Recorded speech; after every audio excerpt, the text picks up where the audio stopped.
sebuah berita tentang dugaan santet, di mana beberapa korbannya dipercaya menyimpan benda-benda asing seperti paku, silet, atau benda lain yang terdapat di dalam tubuh.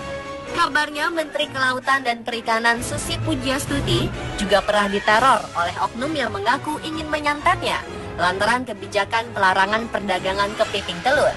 Padahal kebijakan tersebut dilandasi ingin menyejahterakan masyarakat nelayan. Meskipun yang menerima teror tersebut, ia tak begitu menghiraukan dan lebih ingin berkonsentrasi melindungi kelestarian laut. Santet ataupun sihir bukanlah fenomena yang asing di Indonesia dan masih menjadi pro kontra di masyarakat itu sendiri. Meski masih diselimuti misteri, beberapa masyarakat Indonesia ada yang meyakini serangan ilmu hitam seperti santet. Santet merupakan upaya seseorang untuk mencelakai orang lain dari jarak jauh dengan menggunakan ilmu hitam. Santet dilakukan menggunakan berbagai macam media, antara lain rambut, foto, boneka, dupa, rupa-rupa kembang, paku, dan lain-lain. Konon katanya, seseorang yang terkena santet akan berakibat cacat atau meninggal dunia. Santet sering dilakukan orang yang mempunyai dendam karena sakit hati kepada orang lain. Santet dikenal juga dengan nama teluh, sementara bangsa Arab menyebutnya dengan nama Ainun Sakhiroh, yang bisa diartikan sesuatu yang bergerak cepat dan menyilaukan mata. Sedangkan kepercayaan tentang ilmu sihir atau serangan santet di Afrika yang lebih dikenal dengan nama voodoo. Voodoo diketahui juga sejenis dengan ilmu santet. Serangan voodoo biasanya dilakukan dengan boneka yang menjadi medium seseorang mencelakai orang yang dituju. Bagaimana jarum yang ditusuk ke boneka, sakitnya bisa dirasakan oleh orang yang dituju.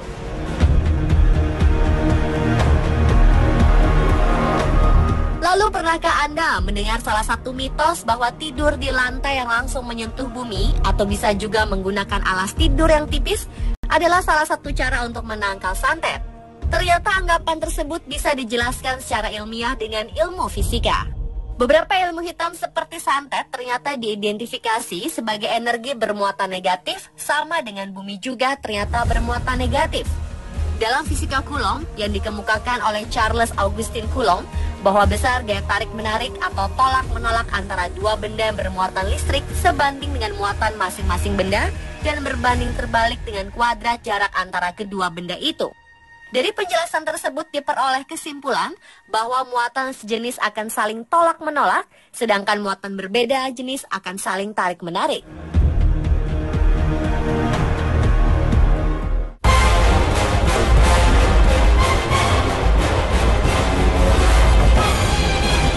Beberapa orang memang mempercayakan pengobatannya ke dukun, namun tak jarang juga mereka terjebak dalam praktek dukun palsu dan puluhan hingga ratusan juta rupiah pun melayang.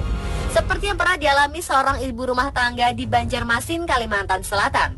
Seorang dukun palsu memerasnya hingga mengeluarkan uang sebesar 170 juta rupiah. Mulanya si ibu meminta bantuan tersangka dukun palsu itu untuk mengobati penyakit yang dideritanya.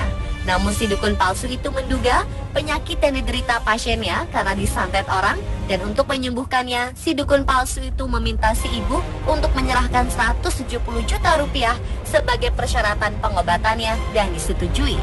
Namun tak lama si ibu merasa tertipu dan melaporkan perbuatan dukun palsu ke kepolisian setempat. Dan akibatnya dukun palsu itu ditangkap jajaran polisi resor kota Banjarmasin atas kasus penipuan. Itulah salah satu contoh kasus dari maraknya praktek dukun palsu yang terjadi di masyarakat. Tidak semua ahli supranatural ternyata bisa menyembuhkan santet. Beberapa orang yang mengaku ahli supranatural juga menggunakan trik. Salah satunya dengan menggunakan media telur. Sebagai media perantara, telur ayam kerap digunakan dalam trik modus yang digunakan untuk menyembuhkan korban santet, di mana dengan menggunakan mantra-mantra, telur ayam tersebut akan diusapkan di bagian yang sakit. Setelah selesai proses ritualnya, si dukun lalu menyediakan baskom dan memecah telur tersebut di hadapan korbannya, dan pasti sang korban akan terkejut mengetahui bahwa dari telur tersebut keluar paku, jarum, silet, dan darah segar dengan dalih penyakit atau dugaan santet yang diderita korbannya dipindahkan melalui telur. Namun itu hanyalah sebuah trik. Dan bagaimana paku, jarum, atau silet itu bisa ada di dalam sebuah telur ayam utuh? Ternyata telur ayam yang digunakan dalam modus praktik penyembuhan tersebut sudah disiapkan terlebih dahulu dengan cara telur direndam ke dalam cuka selama 1 jam. Oleh karenanya, bagian telur yang direndam akan menjadi lembek dan dari situlah dimasukkan jarum, paku, atau silet yang sudah ditambah obat merah atau darah ayam yang disuntikan lewat celah tersebut sehingga akan terlihat nyata bila nantinya dibuka dalam proses penyembuhan. Sang korban biasanya terlebih dahulu disuruh membawa telur ayam sendiri dan sang dukun palsu akan menyembunyikan telur yang sudah disiapkan di dalam lengan bajunya yang panjang dan dengan sebuah trik kecepatan tangan, telur yang dibawa dari sang korban akan terganti dengan telur yang sudah disembunyikan oleh sang dukun palsu. Dengan meminta bayaran sejumlah uang adalah salah satu penipuan yang paling kentara. Itu yang tidak bisa disembunyikan oleh orang-orang yang menggunakan dukun sebagai modus penipuan terhadap orang-orang yang percaya akan kekuatan supranatural ini. Oleh karena itu diperlukan kehati-hatian dan kewaspadaan terhadap kasus seperti ini. Dan dengan percaya kepada Tuhan Yang Maha Esa, serta meningkatkan keimanan dan ibadah, semoga kita senantiasa sehat dan terhindar dari perbuatan-perbuatan musyrik.